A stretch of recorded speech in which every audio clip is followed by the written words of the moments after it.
जगातील वाढत्या युद्धजन्य परिस्थितीचे पडसाद आता स्थानिक पातळीवरही उमटू लागलेत.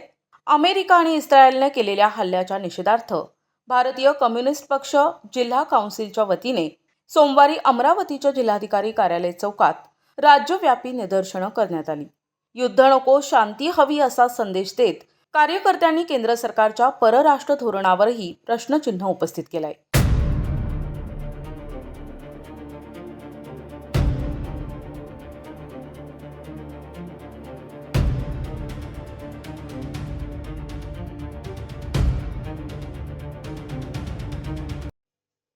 अमरावतीतील जिल्हाधिकारी कार्यालय चौकात सोमवारी मोठी गर्दी पाहायला मिळाली. भारतीय कम्युनिस्ट पक्षाच्या कार्यकर्त्यांनी हातात लाल झेंडे आणि निषेधाचे फलक घेऊन निदर्शनं केली. यावेळी अमेरिकन साम्राज्यवाद मुर्दाबाद अशा घोषणांनी संपूर्ण परिसर दणाणून गेला होता.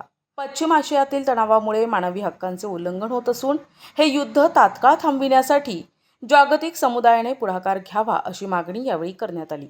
आंदोलनकर्त्यांनी केंद्र सरकारकडे काही महत्त्वाच्या मागण्या मांडल्या आहेत. भारताची ऐतिहासिक अलिप्ततावादी परराष्ट्र धोरणाची परंपरा कायम ठेवावी आणि भारत अमेरिका यांच्यातील लष्करी करार रद्द करावा अशी भूमिका कार्यकर्त्यांनी घेतली.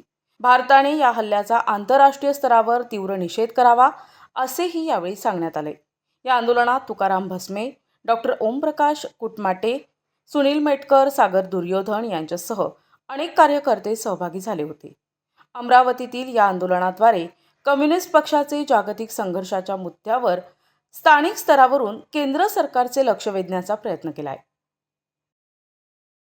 आज भारतीय कम्युनिस्ट पक्षाच्या वतीने संपूर्ण राज्यभर अमेरिकन साम्राज्यवादाचा निषेध करण्याकरता अमेरिका आणि इस्रायलनं जो हल्ला इराणवर केलेला आहे याचा निषेध करण्याकरता आणि भारतानं अमेरिकेचा निषेध करावा या आशयाचं निवेदन आज आम्ही राष्ट्रपतींना जिल्हाधिकारी यांच्या मार्फत अमरावती यांच्या मार्फत दिलेलं आहे. अमेरिका आणि इस्रायल पूर्णपणे मानवतेच्या विरोधात एक घृणित कृत्य करत आहे.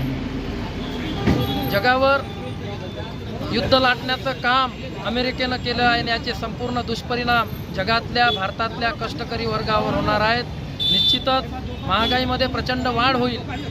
शेतकऱ्यांचा माल निर्यात होणं बंद झालेलं आहे आणि याची मोठी झड भारतातल्या संत्रा उत्पादक, द्राक्ष उत्पादक, सर्व फळ उत्पादक शेतकऱ्यांवर आणि सर्व शेतीमालाची निर्यातीवर होत आहे. आणि म्हणून भारत सरकारने तातडीनं पावले उचलून अमेरिकन युद्धखोर नीतीचा निषेध केला पाहिजे आणि आपलं अलिप्ततावादी परराष्ट्र धोरण कायम ठेवलं पाहिजे आणि इराणच्या बाजूनं समर्थपणे भारताने उभं राहिलं पाहिजे अशी आमची भूमिका आहे आणि त्या आशयाचं निवेदन आम्ही भारत सरकारला दिलेलं आहे. विशेष प्रतिनिधी NTV न्यूज मराठी, अमरावती.